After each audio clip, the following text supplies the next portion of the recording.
Kini unsay kalainan sa tukar sa una ug karon. Karon sa una pa day do. Wala kayong mga effects, no? Wala na siguro yung mga effects nga makita nimo, pero kuan siya anang minimal lang siya, dili gid siya halos sa daghan kay nga effects. So yung makita talent pagyud o naging ila pa nga effort nga manual pagyud, no?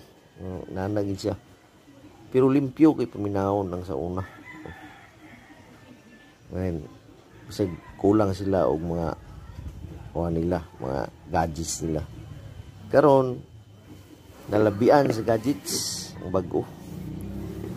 So ang resulta makita nimo mura na siya robotic ang dating. Digitals na gigtanan ang yung makita kay mismo ang mga effects nga ilang panggamiton. Ano magin siya, electronics magin siya ang paminawon nimo.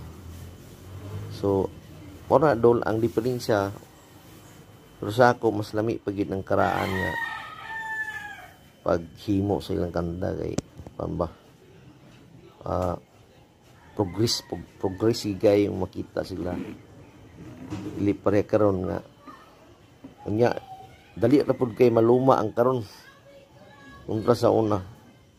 Kung sa una nagpabilin pagyapon karon nga pamba mo nagiingon old song but gold, di ba? Ayos.